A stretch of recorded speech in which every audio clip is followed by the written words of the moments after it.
a gardening practice that sustained millions of families during World War II, a method so effective that it allowed ordinary people to produce food indefinitely without ever buying seeds again.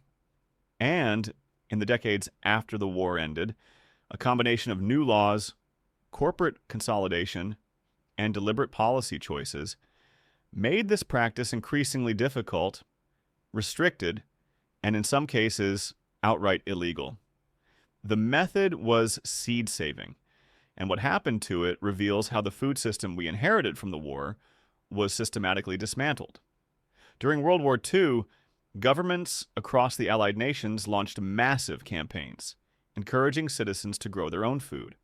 In the United States, they were called Victory Gardens. In Britain, the campaign was called Dig for Victory.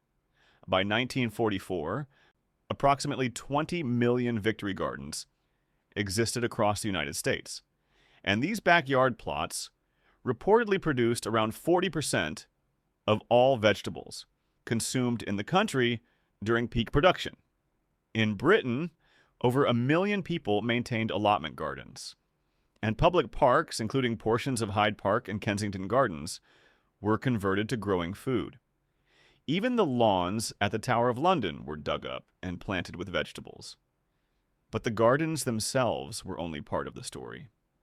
What made them truly sustainable, what allowed families to keep producing food year after year, without depending on outside suppliers, was a practice that humans had used for approximately 10,000 years of agricultural history.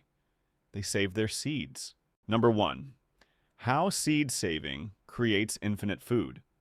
The principle behind seed saving is elegant in its simplicity. At the end of the growing season, instead of discarding your plants, you collect the seeds, you dry them, store them properly, and plant them the following spring. Those seeds grow into new plants that produce more seeds. The cycle continues indefinitely. A single tomato plant can produce hundreds of seeds. Plant those seeds, and you get hundreds of plants. Each of those plants produces hundreds more seeds. Within a few generations, a single packet of seeds, purchased once, can supply a family and their neighbors for decades. During the war, entire communities operated this way, sharing seeds freely, trading varieties that grew well in local conditions, building networks of abundance that required no money and no dependence on external suppliers. The seeds used during World War II were what we now call open-pollinated varieties. These are plants pollinated naturally by wind, insects, and birds. When you save seeds from open-pollinated plants, the offspring grow true to the parent. A Cherokee purple tomato produces seeds that grow into more Cherokee purple tomatoes. A Detroit dark red beet produces seeds that grow into more Detroit dark red beets. Generation after generation, the plants remain consistent and reliable. Over time, something even more valuable happens. Seeds saved and replanted in the same location year after year begin adapting to local conditions. They develop resistance to local pests, tolerance for local weather patterns, and preferences for local soil types. Gardeners during the war understood this intuitively. The seeds from your neighbor, who had been saving them for 20 years, performed better than anything you could buy because those seeds knew your climate. This system had sustained human agriculture for millennia. Farmers saved seeds. They shared them. They traded them at markets and over fences. No corporation controlled access to the fundamental input of food production. The ability to grow food remained in the hands of the people growing it. And then the war ended, and everything changed. Number 2, the rise of hybrid seeds. The transformation began with a genuinely useful innovation. Plant breeders discovered that crossing 2 different parent varieties could produce offspring with what they called hybrid vigor. These first-generation hybrids, labeled F1 on seed packets, often showed impressive characteristics. higher yields, more uniform appearance, better disease resistance. From a purely agricultural standpoint, hybrids offered real advantages. But hybrids came with a catch that would reshape the entire seed industry. When you save seeds from a hybrid plant and replant them, the offspring do not grow true to the parent. The second generation shows random combinations of traits from the original parent varieties, resulting in inconsistent, often inferior plants. Gardeners and farmers who wanted the benefits of hybrid varieties had no choice but to purchase new seeds every single year. For seed companies, this represented a fundamental shift in their business model. Open-pollinated seeds were a one-time sale. A customer might buy a packet once and never return because they could produce their own seeds forever. Hybrid seeds created repeat customers by biological necessity. The seeds themselves enforced an annual purchasing cycle. After World War II, agricultural policy across the Western world aggressively promoted hybrid varieties. Research funding flowed to hybrid development. Extension agents encouraged farmers to adopt them. The commercial seed industry consolidated around the hybrid model.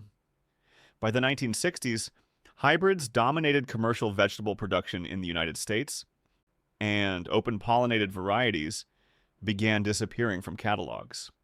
This wasn't a ban. Nobody passed a law saying you couldn't grow open-pollinated vegetables. But the infrastructure that supported the old way of doing things, the seed companies selling traditional varieties, the neighbors who kept seed stocks, the knowledge of how to save and store seeds properly, all of it began eroding under the pressure of a system designed around annual seed purchases. Number 3, the legal architecture of control. While hybrids changed the economics of seeds, a parallel legal transformation was changing who owned them. The Plant Patent Act of 1930 was the first law allowing intellectual property claims on living plants in the United States. Initially, it applied only to asexually reproduced plants like fruit trees and roses that are propagated through cuttings and grafts. Seeds remained outside the patent system. That changed with the Plant Variety Protection Act of 1970, which extended intellectual property protection to sexually reproduced plants grown from seed. For the first time, seed breeders could control who reproduced and sold their varieties. The law included exemptions allowing farmers to save seed for personal use and allowing researchers to use protected varieties for breeding. But the principle had been established. Seeds could be owned. The legal framework tightened considerably in 1994 when amendments to the Plant Variety Protection Act removed the exemption that had allowed farmers to sell saved seed to other farmers. A practice that had been fundamental to agriculture since agriculture began, farmers selling surplus seeds to neighbors became legally restricted for protected varieties. The most dramatic change came from an unexpected direction. In 1980, the Supreme Court ruled in Diamond v. Chakrabarty that living organisms could be patented under utility patent law. Number 4, the European dimension. Across the Atlantic, a different set of restrictions emerged. European Union seed marketing directives regulate which seeds can be legally sold within member nations. To be sold commercially, seeds must be registered on official lists maintained by each country. The registration process requires testing and fees that small seed savers and heritage variety preservers often cannot afford. The practical effect is that many traditional varieties, including those grown in European victory gardens during the war, cannot be legally sold because they have never been registered. Seeds that families saved for generations became commercially unavailable not because they were inferior, but because nobody had paid to put them on a government list. Recent reforms have created some exemptions for heritage varieties and niche markets, but the fundamental structure remains. The informal seed networks that sustained communities during wartime operate in legal gray zones in peacetime. Number 5. What was lost? The Food and Agriculture Organization of the United Nations estimates that approximately 75% of crop diversity has been lost since the early 1900s. Many of the open pollinated varieties that grew in Victory Gardens simply no longer exist. They weren't preserved when the commercial seed industry consolidated around hybrids. They weren't maintained when the gardeners who kept them passed away. They disappeared into extinction, taking their locally adapted genetics with them. This loss matters beyond nostalgia. Genetic diversity provides insurance against crop failures. When a disease emerges that devastates one variety, other varieties may carry resistance. When climate conditions shift, some varieties may tolerate the new normal while others fail. The narrowing of our genetic base concentrates risk in a food system that already operates with minimal margins. The consolidation of the seed industry accelerated this narrowing. Through a series of mergers in recent decades, a handful of corporations now control the majority of the global commercial seed market. Bayer acquired Monsanto. Dow merged with DuPont. ChemChina purchased Syngenta. The independent seed companies that once offered hundreds of distinct varieties have been absorbed into conglomerates focused on a much smaller number of proprietary products. Number 6. When seed sharing became suspicious. Perhaps the most telling indicator of how far we've traveled from the Victory Garden era came in 2014 in Mechanicsburg, Pennsylvania.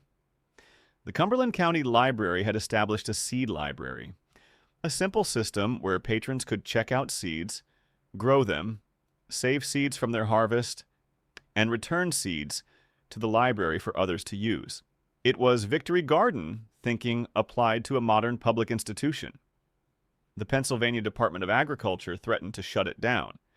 Officials cited seed laws requiring labeling and testing, regulations designed for commercial seed operations that the library had no capacity to meet. The incident sparked a national conversation about seed freedom and led several states to pass exemption laws specifically protecting seed libraries from commercial seed regulations.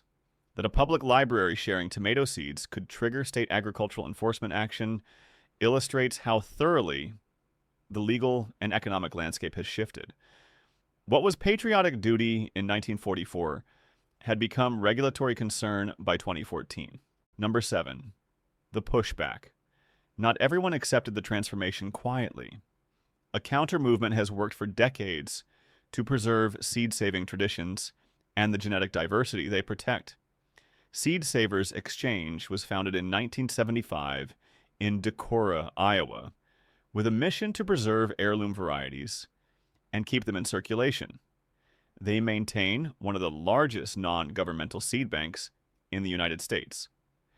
Native Seeds Search, founded in 1983 in Tucson, Arizona, focuses specifically on preserving crop varieties from the greater Southwest and their connections to indigenous agricultural traditions. Organizations like Southern Exposure Seed Exchange and Baker Creek Heirloom Seeds have built businesses around providing open pollinated varieties to gardeners who want to save their own seeds. The Open Source Seed Initiative represents a creative legal response to seed patenting. Breeders who participate pledge their varieties to remain free from intellectual property restrictions forever. Like open source software, open source seeds can be used, shared, and improved by anyone without legal barriers. Seed libraries have spread to public libraries, community centers, and gardening clubs across the country, operating more carefully since the Pennsylvania incident, but continuing to circulate seeds outside commercial channels. And in backyards, everywhere, gardeners continue saving seeds the way their grandparents did during the war. For personal use on your own property, with varieties that aren't patented, seed saving remains legal.